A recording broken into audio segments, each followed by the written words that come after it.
Obrigado pela apresentação, Ricardo. É só marcar o tempo aqui. Gente, boa tarde, mais uma vez.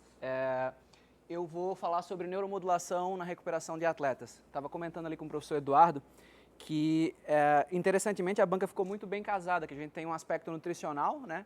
Pensando aí no aspecto da reposição e na reconstrução. O Vober apresentando algumas estratégias também no aspecto da periférico, e aí eu estava rindo ali quando ele falou, o mais importante é o músculo. Eu falei, vamos pensar um pouquinho mais para cima ali do pescoço.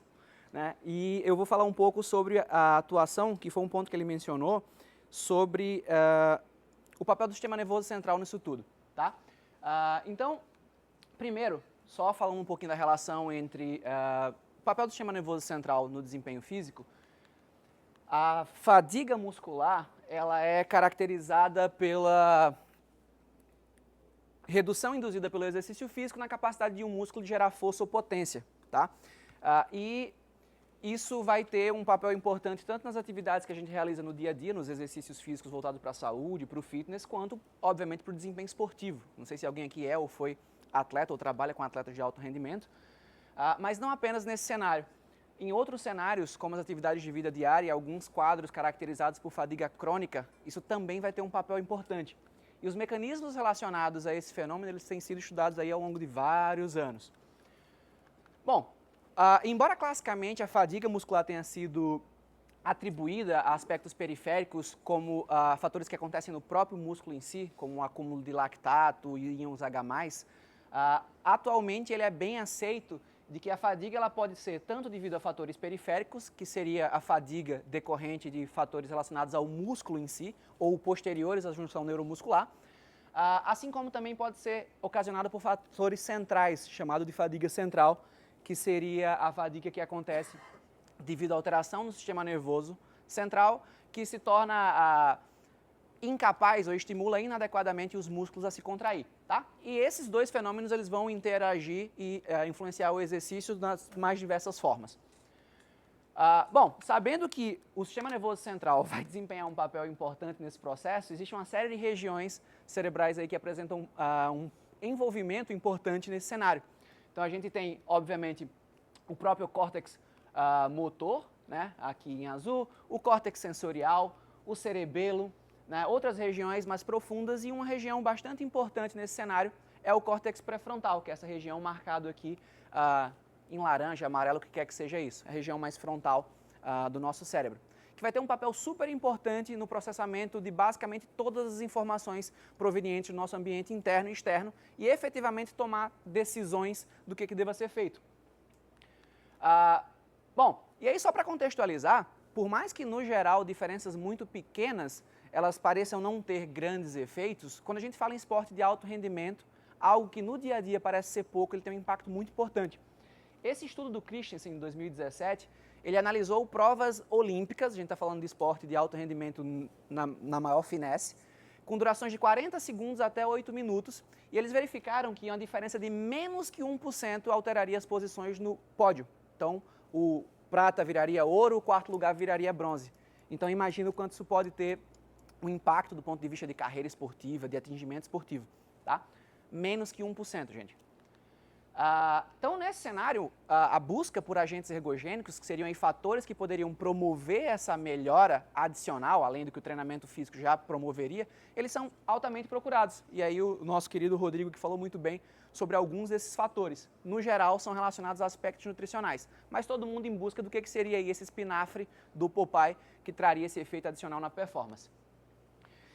E o que eu vou falar seria um outro agente ergogênico, mas pensando num aspecto central, que seria a neuromodulação. E o que vem a ser neuromodulação? Pela definição da Harvard Medical School, a neuromodulação ela seria a tecnologia que vai atuar, né, a promover uma alteração ou modulação da atividade nervosa ao fornecer agentes elétricos ou farmacêuticos a uma área cerebral alvo. Tá? Existem várias técnicas de neuromodulação, eu vou chamar a atenção de vocês para essa aqui, porque é a que eu trabalho, brincadeira. Aqui é mais estudada por ser mais barato, portátil e mais fácil de utilizar. Tá? Por exemplo, não adianta eu ter uma técnica que é muito boa, mas é extremamente cara, eu não consigo levar para os lugares. Tá? Como é que essa técnica funciona? São basicamente 2 eletrodos posicionados na cabeça do indivíduo e ele vai aplicar uma corrente elétrica de baixa intensidade. Não é aquela eletroconvulsoterapia que a gente assiste no filme. O pessoal bota um gravetinho na cabeça, toma um choque e fica lá pulando feito doido, amarrado na maca. Tá? É uma corrente de baixa intensidade que só gera um efeito de formigamento, uma coceira leve. Tá? Essa técnica ela vai atuar com a estimulação elétrica com a corrente positiva ou negativa.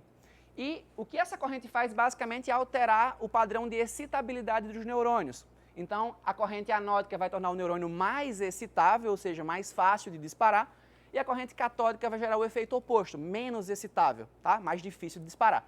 E aí, de acordo com o meu interesse, eu posso estimular uma região com corrente anódica ou catódica para obter esses efeitos. E o interessante é que esse efeito ele acontece não apenas durante a estimulação em si, mas ele permanece por algum tempo após o final da estimulação.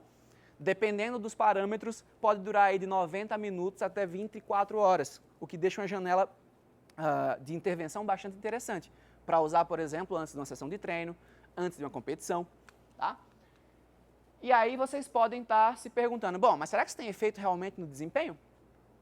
Essa foi uma revisão sistemática com meta-análise que a gente publicou em 2019, onde, resumidamente, a gente verificou que a estimulação ela melhora o desempenho em tarefas de endurance. Tá? Não para tarefas de força, na época, mas melhora para tarefas de endurance. Embora, destaco que o nível da evidência ele ainda era fraco. Tá? Digo isso porque hoje está na boca de todo mundo que você quer dizer que algo é verdade, existe artigos científicos que comprovam. Né? Publicado aonde? Feito como? Né? Por quem? De que forma? Então tem uma série de coisinhas aí que a gente tem que ficar com o olho aberto. Mais recentemente, nesse comentário que a gente fez numa meta-análise, a gente também confirmou esses achados especificamente com o público de atletas, né, que parece haver um efeito positivo da estimulação no desempenho. E aí vocês podem dizer, Daniel, mas esse negócio de eletrodo na cabeça, choque, está muito distante da realidade. Na verdade, não. A gente tem empresas comerciais que vendem esses aparelhos, por exemplo, focado para o desempenho de gamer, que hoje está muito em alta, os e-sports, né? Ou mesmo para atividades de endurance. Né? Uma das empresas que se destacou nesse cenário foi essa Halo Neuroscience, que foi comprada por uma outra grande empresa que trabalha na mesma área, onde eles colocaram um estimulador aqui no headphone. Você colocava o fone, ouvia sua musiquinha e configurava a estimulação por um aplicativo de celular. Tá? E aí vários atletas de diversas modalidades, basquete, futebol americano, crossfit, atletismo, reportaram utilizar essa técnica com alguma frequência. Inclusive, algumas reportagens falando de atletas de modalidades olímpicas de inverno e de verão, usando isso, por exemplo, antes da Olimpíada do Rio de Janeiro, enfim. Então, parece que isso está bem mais próximo da prática do que a gente imagina. Bom, e como o tema da mesa é estratégias para recuperação, qual que é o papel dessa técnica na recuperação? Basicamente, os outros dois professores já falaram um pouco sobre isso. A gente tem um estresse, que seria, no caso, causado pelo exercício físico, seja numa sessão de treino ou competição. Esse estresse, dependendo da intensidade, da duração, de uma série de fatores, vai induzir um certo nível de fadiga. Isso pode ser monitorado por algumas variáveis. E eu preciso de algum tempo para que o meu organismo se recomponha ao ponto de eu ser capaz de executar a mesma tarefa com as mesmas características. Né? Por exemplo, se vocês forem na academia e realizarem uma sessão de treino de força intenso, a sua capacidade de força depois da sessão de treino vai ser bem menor do que era antes, porque você está fadigado por todos os fatores que já foram mencionados aqui. E eu preciso esperar algum tempo para que eu seja capaz de realizar um novo estresse. Né? E a recuperação ela pode ser mensurada aí por uma série de fatores, como foram mencionados aqui. Alguns desses aspectos envolvem aí questionários, escalas subjetivas, testes motores, por exemplo, teste de impulsão vertical ou horizontal, um teste bastante utilizado. Teste de sprints repetidos, eu vou avaliar o quanto a fadiga impactou na capacidade do meu atleta de gerar velocidade ou de resistência de velocidade. Então, basicamente, essa dinâmica está apresentada aqui. Eu tenho um estresse, eu vou ter uma perda na minha capacidade temporária que vai se recuperar ao longo do tempo. E hoje, tão importante quanto o que eu faço durante o treino é o que eu faço após o treino. Porque o quanto mais eu conseguir encurtar esse período ou acelerar esse processo, melhor. Nem que seja para diminuir o sofrimento do meu aluno, do meu atleta, após uma sessão de exercício, após uma competição. Se a gente pensar em cenários esportivos, por exemplo, futebol. Um time do campeonato Série A no Brasil, ele joga normalmente no domingo, algum outro dia na semana, na quarta, por exemplo, no sábado, no domingo ele joga de novo, então muitas vezes tem menos que 4 dias para se recuperar, certo? E a gente está falando diretamente de um indivíduo em que o nível de fadiga dele vai repercutir diretamente em como ele atua durante a partida, tá? Outros esportes, onde você tem um calendário muito mais curto de jogos que a gente chama de agenda congestionada, isso também vai ter um papel importante. Bom, então, diferentes variáveis elas vão possuir diferentes dinâmicas de recuperação após um estresse, tá? Então aqui a gente tem essa barra cinza aqui seria um estímulo, né? E as diferentes cores aqui representam diferentes variáveis. Então a gente tem o carboidrato, ele vai cair ali ao longo do exercício, aqui seria, acho que o futebol, salvo engano, um jogo de esporte coletivo, e vai levar um tempo até se restabelecer os meus níveis de reserva de glicogênio. Se a gente for aqui na dor muscular, ela vai aumentar, atingir um pico ali 24, 48 horas após o exercício e vai diminuir ao longo do tempo, enfim, até se dissipar.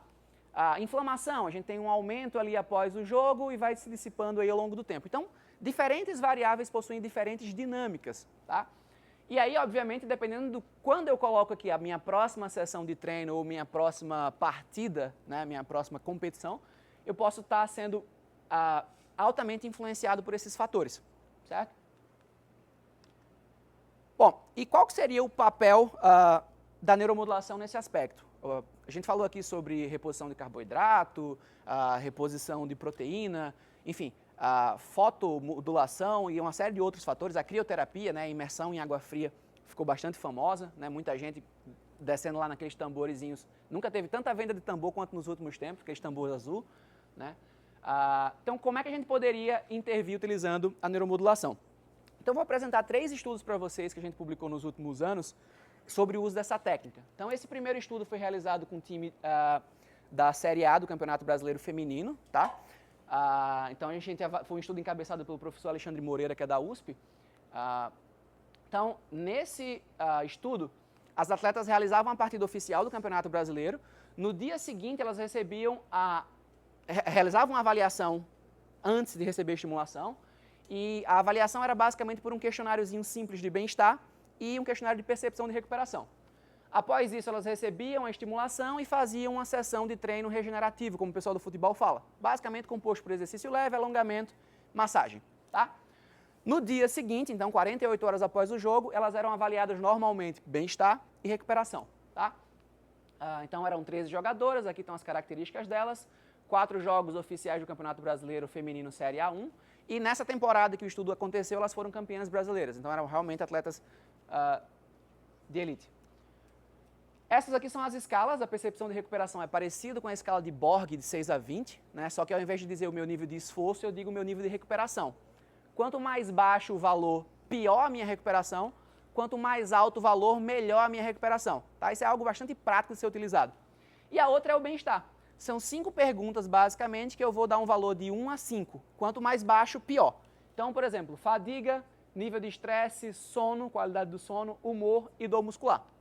Certo? Quanto mais baixo o valor, pior o meu estado, quanto mais alto, melhor.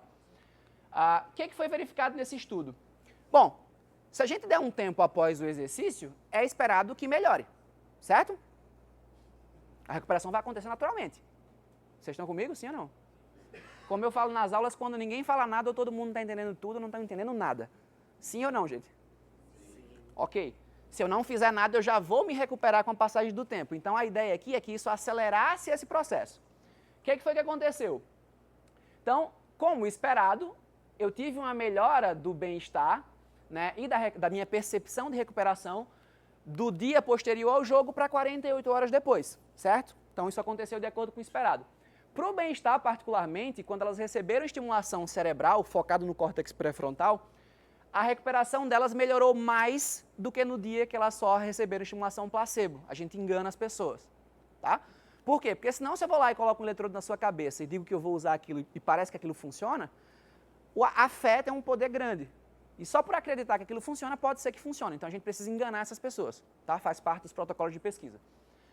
Então, houve uma melhora significativa no bem-estar com a estimulação, para a percepção de recuperação, nem tanto, tá? Então isso é interessante porque foram duas medidas subjetivas de recuperação. Mais tarde, num outro estudo feito agora com um time de futebol masculino, sub-20, tá? De um outro time grande de São Paulo também, foi feito basicamente a mesma intervenção. Então os atletas realizavam as partidas oficiais, no dia seguinte eles faziam uma avaliação onde era avaliado bem-estar, recuperação que vocês já conhecem, e era feito um teste submáximo de 6 minutos de corrida. E durante o teste eram medidos parâmetros relativos à frequência cardíaca. Depois desses testes eles recebiam estimulação e repetiam os testes novamente. Então era uma diferença ali entre uma medida e outra de 30 minutos, 40 minutos. Tá? Então eram 12 jogadores sub-20, aqui as características dele. Destaco para vocês aqui o desempenho, né, deles no teste de ioiô. E para ser atingido aqui esse estudo, foram 2 jogos oficiais em cada condição. 2 jogos antes do placebo, 2 jogos antes da estimulação real. Tá? Além das medidas que vocês já conhecem de bem-estar, era medido também os parâmetros de deslocamento durante a partida, tá? Porque se um jogo é mais difícil que o outro, é óbvio que o jogo que foi mais fácil, a recuperação ela vai ser maior, mais rápida, tá? O que foi verificado? Primeiro, durante os jogos, os 4 jogos, a distância total percorrida por esses atletas, ali próximo de 10 km durante a partida, e a distância percorrida em alta velocidade, que seria velocidades superiores a 19,8 km por hora, elas foram similares. Ou seja, a carga externa do exercício ela foi similar entre as condições. Tá? Do ponto de vista das nossas variáveis de interesse, de desfecho, as variáveis relacionadas à frequência cardíaca, elas pareceram ser melhores depois de estimulação real do que a estimulação placebo, indicando que poderia ter um efeito ali sobre aspectos relacionados ao controle da frequência cardíaca, tá? Controle autonômico cardíaco. E similar ao estudo com as meninas, com as mulheres, também houve uma melhora, um aumento maior no bem-estar após esse jogo, quando a estimulação foi real comparada com a placebo. Então, já confirmando aqui que parece que a estimulação promove um efeito no bem-estar desses atletas. Vocês podem dizer, Daniel, mas bem-estar? Atleta de elite? Pensa o seguinte, se você tem um bem-estar maior, você se sente mais disposto ou menos disposto para fazer exercício? Mais disposto para fazer um esforço, para se empregar num jogo, numa partida, no que quer que seja. Então, por mais que seja um aspecto subjetivo, e óbvio, isso pode ter uma certa influência, por si só, isso pode ter um efeito positivo no desempenho do sujeito. Mais recentemente, esse estudo não foi publicado ainda, ele está em revisão, inclusive estava trabalhando nisso antes de vir para cá hoje, na revista Scientific Reports, em colaboração com o pessoal do Irã. Tá? A ideia aqui era, bom, os estudos anteriores basicamente se resumiram a avaliar o efeito em variáveis subjetivas. Vamos tentar expandir esse leque de variáveis, né, para ver aonde de fato, ou até onde esse efeito vai. O que foi verificado, ou o que foi feito nesse estudo? Aqui são só os parâmetros da estimulação, que não tenho tempo para detalhar, mas basicamente era feita uma simulação de jogo de futebol, tá? Por que uma simulação? Porque no jogo de futebol o zagueiro não corre a mesma distância que o atacante, nem que o lateral. Tá? Quando eu faço uma simulação, todo mundo faz a mesma coisa. Tá? Então você vai fazer a mesma coisa que o coleguinha. Então, um protocolo validado de simulação de jogo de futebol. Antes dessa simulação, num dia anterior, elas faziam uma medida de baseline e essa estimulação ela era repetida 24 e 48 horas depois. Qual que era a ideia? Nos estudos anteriores era apenas uma sessão de 20 minutos, mas parece que o efeito da neuromodulação ele é mais efetivo se aplicado por sessões repetidas. Tá? E aí quando a gente fala sessão repetida, não é meses de estimulação. 5 sessões já é considerado um protocolo crônico de estimulação, que é bem pouco. Né? Então foram 3 sessões. E as medidas eram repetidas 24 horas depois da simulação e 48 horas depois da simulação. O que era medido nesse estudo? Bem-estar, percepção da recuperação, a gente já conhece. Stroop test para avaliar o desempenho cognitivo dos atletas, variável bastante importante em todos os esportes, particularmente nos esportes coletivos. Desempenho de salto vertical com a eletromiografia para medir a atividade elétrica do músculo e um teste de desempenho de passe. Tá? Então era uma tarefazinha que eles tinham que fazer várias tarefas de passe. Passe longo, passe curto, passe preciso, enfim, que é o Loughbrook Passing Test, bastante famoso na literatura. O que foi verificado? Percepção de recuperação não teve diferença entre placebo e estimulação real. Lembrem que são as mesmas pessoas, numa condição recebendo uma estimulação, noutra condição recebendo outra. Então, comparando ele com ele mesmo. Tá? Para o desempenho cognitivo, apesar da diferença numérica aqui, também não teve efeito da estimulação. Mas olha o que aconteceu com o bem-estar. A condição azul aqui, que é a condição placebo, sham, basicamente se manteve o bem-estar ao longo das 48 horas. Mas na condição de estimulação real, os atletas apresentaram um aumento gradual do bem-estar, confirmando os estudos anteriores. Tá? Para o desempenho de salto não teve diferença, a eletromiografia também não. E esse aqui é um resultado interessante e novo desse estudo, que é o desempenho de passe. Tá? Lembra que eu falei, bom, bem-estar parece ser pouco, né? Nada significa que o meu bem-estar vai fazer com que eu corra mais, com que eu jogue melhor. Mas isso aqui sim, passe, acho que todo mundo deve concordar, por mais que não jogue futebol ou não entenda, que passe é importante para o futebol, sim ou não? Sim. Os atletas, eles realizaram a tarefa em um menor tempo e cometeram menos erros quando receberam estimulação real comparada com a placebo. Tá? Então, isso indicando que além de uma melhora perceptual de bem-estar, esses atletas também apresentaram um melhor desempenho do ponto de vista de uma tarefa específica para o esporte. Tá? Bom, de novo, vocês podem dizer que está longe da realidade, né, que isso jamais assim, vai demorar muito para chegar na prática. Sinto frustrar vocês de novo, mas esse é um vídeo que vocês podem usar o celular, escanear o QR Code aqui, vai jogar para esse vídeo aqui. Tá? É um vídeo do canal oficial do Palmeiras no YouTube, e eles geraram o maior bafafá publicando esse vídeo aqui, onde eles têm dentro do setor científico deles uma equipe específica para trabalhar com neuromodulação, e vem trabalhando com isso há cerca de 2 anos, mais ou menos. E de acordo com eles, com um resultado bastante positivo.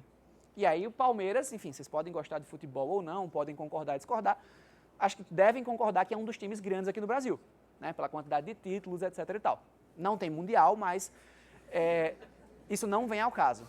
Tá? Brincadeira, brincadeira. Só para quebrar o gelo. No instante vocês interagem. Então, assim, vocês vão ver que isso está sendo aplicado lá. Certo? Então, é uma estratégia de vanguarda do time, é ok, né? Mas é algo que já está sendo utilizado na prática.